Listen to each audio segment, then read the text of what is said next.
there's two approaches that you can take in a situation like this. You can put blinders on and/or rose-colored glasses and/or rose-colored blinders, and you can ignore what's happening, and you can try to will it to a good result. Or you can deal with reality. And in that distinction is basically the attitude or the sharp differences in attitude that have shaped our national reaction to the virus. Because there have been too many people who have just been rooting for a positive outcome, presuming a positive outcome. Don't bring me down, man, with negativity. Don't tell me about how this virus is killing people, even though it is. And because of that, we've got this stew, this toxic stew of stupidity and selfishness that has caused people to not wear masks, to not take it seriously. And here we are, where football season is in jeopardy, where football season outside of a full league-wide bubble may not work because we collectively failed to take it seriously.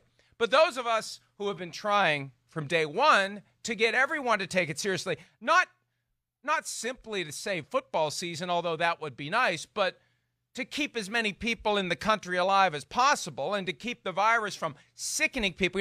All that matters is the mortality rate. Tell that to somebody who was on a ventilator for 7 weeks before they got a chance to go home. I have a feeling for them, it's about more than the mortality rate, or the people who are worried about whatever long-term health conditions they may have, and nobody knows at this point because we don't know anything about the virus yet. 6 months in. What the hell do we know about it? Other than it's killed 150,000 people and it's sickened more. And 90% of the people or 95%, whatever. It's numbers, it's statistics, it's selective use of data. It's all aimed for whatever reason at getting people to not take it seriously. And because we haven't taken it seriously, Chris, here's where we are. And the idea that you, me, Peter King, anyone else, because we dare to point out reality or somehow rooting against football season is offensive. Yeah. It's over the top. And I'm stopping there. I probably already have gone too far. Chris, here's an example of why we should take it seriously. Thank you, Matt Casey, for steering me in the right direction. Eric Sugarman, the head athletic trainer of the Minnesota Vikings and their designated infection control officer with whom Peter King met within the past week or two. Right. He's tested positive for COVID-19. The guy who's in charge of the Vikings system for making sure that no one gets it has got it, which doesn't mean that he's been reckless or careless. It just shows you how insidious this thing is. And then the Miami Marlins had to shut down. Why? Because they got 14 people who tested positive. And the Phillies had to not play on Monday night because they played the Marlins on Sunday. And we're waiting to see whether and to what extent the virus got transmitted among them. Chris, here's the thing. Baseball ain't like football. And if this even begins to happen in football, and we find out a day after there's been 11-on-11 football for 3 hours, that 14 guys from one team are positive, probably a greater chance that guys from the other team are going to end up positive too. Well, yeah. All right. So two things. And that's not negative. That's reality. That is reality. You're right. Well, I mean, I think the first thing, our first example is reality. I mean, there you go. I mean, we got a head athletic trainer for the Minnesota Vikings who we know from Peter King and from other people and in his own statement that he is taking this virus very seriously. I'm sure he's going home and being very serious about it as well. I mean, his job depends on it. A lot of people, the amount of income he gets this year, I'm sure is dependent on how many games we play. Is it a full season?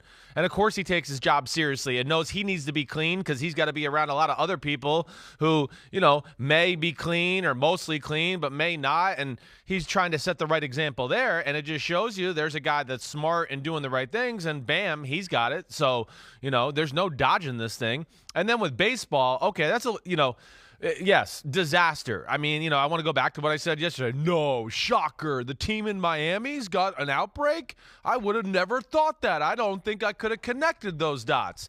But there was also a trail of stupidity that led up to this, too.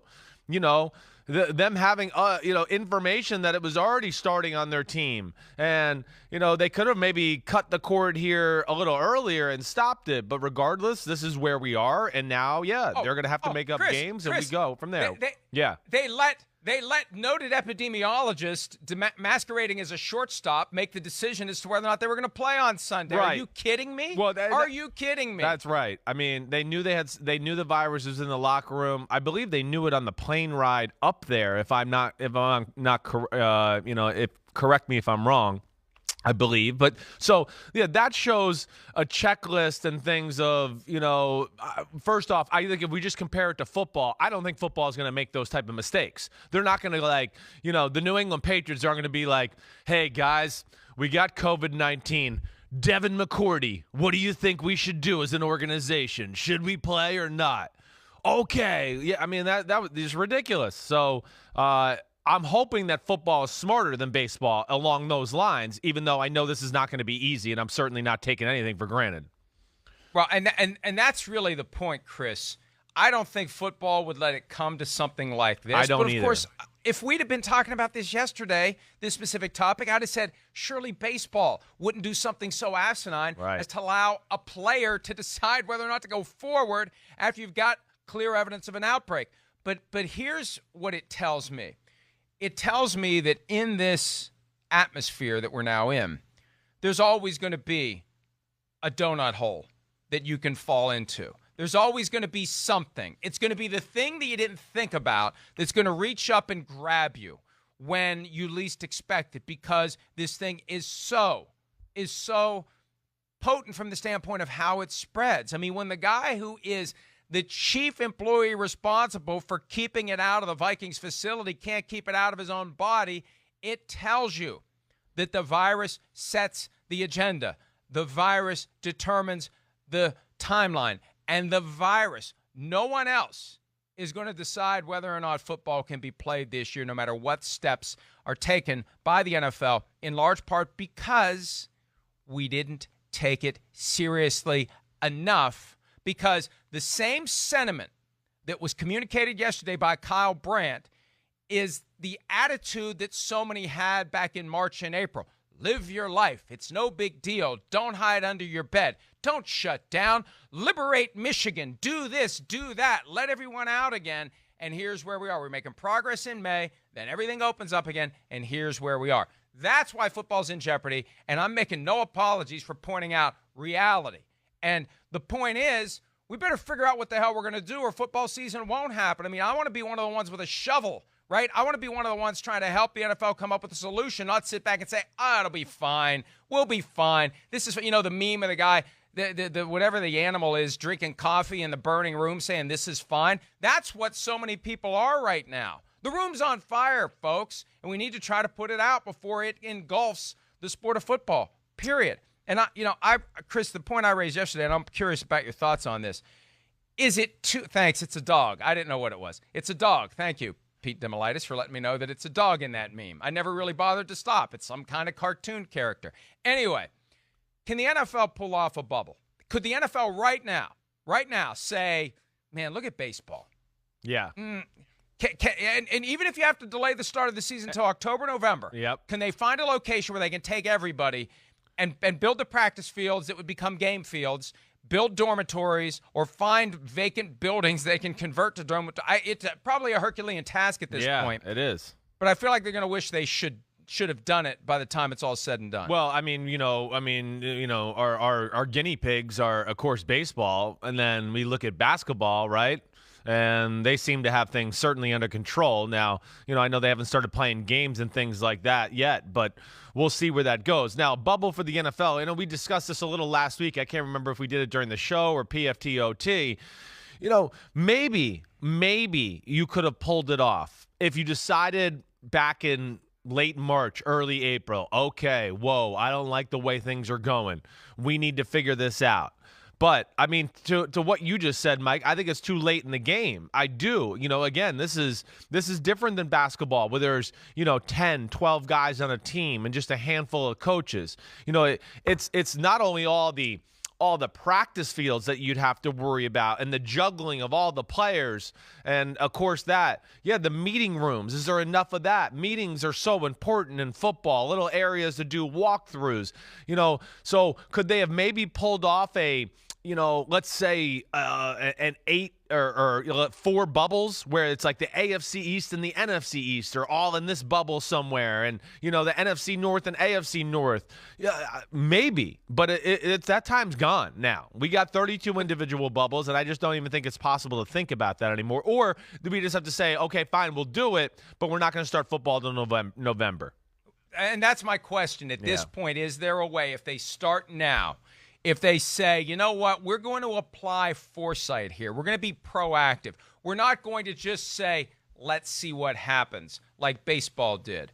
We are going to go back to square one. We're going to dust off the bubble plans. And I'd like to think, or at least hope, that back in March, someone was told at the league office to put together a bubble plan, to start making a list of all the things that need to be done, to brainstorm all the different ways that it would need to happen and all the potential locations if you had to do it. And again, it probably is too much for the NFL to have pulled off. I'd love to know if they would have truly thought about it back in March, because here's the thing, back in March, I want to say on one hand, we really couldn't have seen this coming. On the other hand, I kind of remember talking to my wife about this when it all first started and saying, here's what's going to happen. We're going to shut down for a while, and then there's going to be a rebellion against that, and people are just going to go live their lives again, and that's when it's going to take off. That we contain it for a little while, but people aren't going to be able to stay locked up long enough to just let this thing, get under control, and at some point, we're going to be back the way we were, and it's going to wash through the country, and it's going to be everywhere. And here we are, and that's what we're dealing with, and we're seeing those effects on baseball because they're not in a league-wide bubble. Chris, hockey's in a bubble in Canada. They got Nothing. 0 positive tests. Right. Well, zero. Right. 0.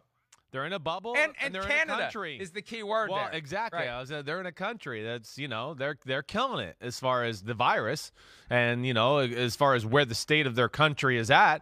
But you're right, Mike. I mean, that's where we are as a country, and it's hurting everything.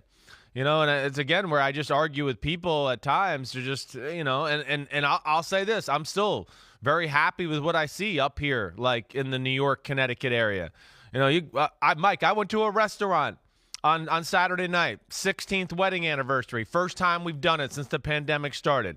Congratulations. Thank you. But it was great. I mean, it was good to get out in society. My point is, you can get out and we can start society if people will just do the things that are set forth to be done to start getting back to some normalcy and wearing the mask as you enter the restaurant. The restaurant, all the tables were about 8 feet apart, if not more than that, probably about 10. All right. So those freedoms are there to be had. Sports can be there to be had, but we got to get behind it as a country. And that's where it's frustrating right now. And right now we have, like you said, people who are just going, we'll be okay, or, it won't happen to me. And that's dragging everything down. And it's going to ruin a lot of people's lives, or certainly make a lot of our lives a lot harder. Well, and it threatens football season. And again, we can sit back and say, "Oh, we're being positive, and we're gonna scour the news, and we're only gonna bring you the positive. No negative vibes here, baby." And then we're gonna be wondering in November where the hell football is. Who took our football away? Because we were so focused on being positive that we weren't trying to, number one, get people to do the things they need to do in their local communities to limit the spread of the virus for their own good, for their family's good, and for the good of football. And number two, because we were ignoring it, we're shocked when something we really want isn't there. I need it. I need it bad. It's driving me crazy, Mike. I can't watch Netflix and Hulu anymore. I'm just sick of it. I really am. All of them. I just want to watch some live TV. I was so pissed at the Marlins yesterday for messing up my Monday night. I wanted to watch the Yankees and the Phillies. And I'm craving it right now. Sorry, I didn't mean to interrupt you, but it speaks to where I am as a sports fan right now in this time. Yeah, because the whole reason we're talking about this is because Chris wasn't able to watch the Yankees. Yeah, it pissed me off. It's ruining my life cycle. More people are endangered by the spread of the virus. You mentioned the possibility of multiple bubbles. That's intriguing to me. Dr. Alan Sills, the NFL's chief medical officer, said yesterday to ESPN that they've essentially created 32 virtual football bubbles. But here's the problem. Once those bubbles start to intermingle, if you have bubbles in places like Houston and Dallas, which you will, Miami, which you will, Phoenix, LA, the places where the virus is currently out of control, when those bubbles start intermingling with bubbles from places where the virus isn't out of control, that's when you start spreading it, and that's when they need to be concerned. What, I've got all sorts of ideas, and I just hope that people smarter than me, that bar is low, who work for the NFL, are brainstorming on these things and wondering, would it make sense? Would it make sense? Could it make sense at this point to move some of the? Now, you're talking about uprooting guys' lives for 4 months. Well, that's and they the problem leave too, their families. right? But do you move teams out of Miami for the year? I mean, if fans aren't going to be there anyway, who cares if you're playing at Hard Rock Stadium or somewhere else? These are all things that should have been dealt with back in March, because that's the problem. You can't change this specific tire on a moving car. This car's moving too damn fast, and there's too many lug nuts on the tire to try to change it while the car is moving. They're at the point where they have picked their path, and they have got to live with it and hope for the best. Right. And there's going to be a lot of rolling of the dice, Chris. That's right. To see if it works out. And to say that does not mean we're being negative. We're being realistic. There is an element of a gamble every step of the way this year. Training camp, when the games start, it's going to be a day in and day out, week in and week out thing. And we're going to feel good one day, and we're going to feel bad the next day. And we're going to worry one day, is it going to work? And then the next day we're going to think, maybe it will work. And then a game's going to get postponed. Yeah. And then another game's going to get played. And this is just our reality, Chris, until they hoist a Super Bowl trophy, which I am convinced they eventually will. Even if they only play 2 weeks of a regular season, there's going to be a Super Bowl trophy at the end of the day. Yeah, well, I hope so. I mean, but yeah, Mike, I mean, we got to adjust on the fly as we go here. I mean, that's where we're at. We're in too deep. We've gone past the point of the NFL like dipping their toe into the water with this whole scenario. We're already, waist deep in this, and they've got, some very strong protocols put in place. But you're right. I think the big thing is, yeah, it's 32 bubbles, but is it really a bubble? I mean, no, it's not a bubble, because it's a bubble with, a whole lot of holes in it. That's what I'll say. It's not like the NBA. As we know, they're all staying there in Disney World, and they're not leaving that. So, yes, are there some tentacles off of that? Sure. I'm sure some of the employees, of course, that are working at Disney are going home at night. I know that Disney's probably doing the right thing to make sure they're not coming back infected or whatever like that. But in the NFL, hey, yeah, cool, 32 bubbles, right. But then a guy goes home and, he's got 3 kids at home, and one kid was at a camp with 5 kids over here today, and another kid was, down the street with Jimmy, and then, the wife had to go to the store. So now we have 3 different tentacles of, all right, how many people were you guys around, and how far did those tentacles go? And that's where it's just like you've said, it's undefeated right now. That's where I don't know how you actually can stop that. And it's not a real bubble. It's a make-believe bubble with a, we're hoping that, Cinderella's magic shoe fits every night and everyone comes back clean every day. And we're like, oh, I hope it works. So we'll see. Well, and we won't find out until the next day. That's the problem. Yes. Until there is point of care testing with a rapid response where you can clear a guy before he gets into the facility every day, you are 24 hours behind what that guy's status is. And, we said yesterday, maybe when it's time to set rosters, there will be a preference for the guys who are stable and who have families versus the guys who are single and maybe inclined to go give in to the temptations to go out and about and maybe end up with the virus. I don't know, Chris. If I feel like I can properly keep the single guy from doing things he shouldn't do, then I don't have to worry about the kids bringing it home if they're in school or if they're going to a friend's house, and the dad who's on the NFL team getting the virus that way. So you're right. There's a lot of different ways that this virus can permeate a facility, a football field, and create the kind of problems that we're seeing for the Miami Marlins. The commissioner sent a letter yesterday to fans, and look, of course, there's hope and there's optimism. That's the message they need to send. But I noticed him use a word for the second time in 3 days, and I think this underscores the reality of the 2020 season. He said we are committed to playing a healthy and complete season. They used to say full season. Now they say complete season. They played a complete season in 1982, Chris, when there were 9 regular season games. Right. They played a complete season in 1987 when there were 15 regular season games, 3 of which were populated by replacement players. So complete means here's the trophy.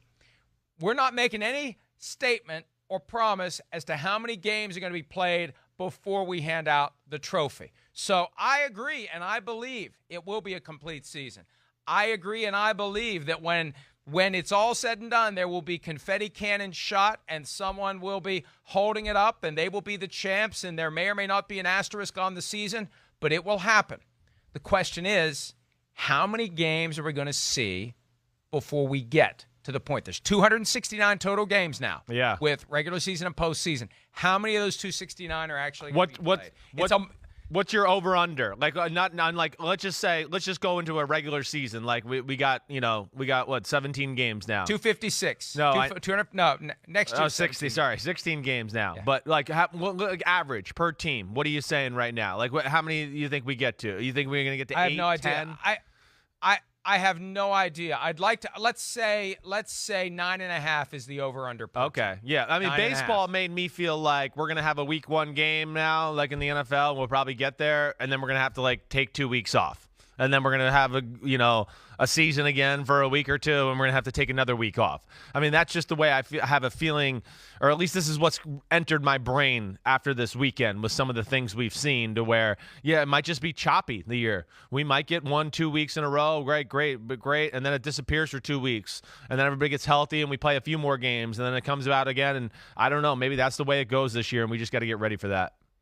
Yeah, and I think they're going to be determined to play as many games as they possibly can, but they are going to be safe. There aren't going to be position players making decisions on whether or not games go forward. The NFL is going to be actively involved. I have to give them credit there. But the reality is the approach with 32 football bubbles that aren't really bubbles. This facility is a bubble, but the individuals aren't living there, right? They're not sleeping on the floor there. They go home, like you said.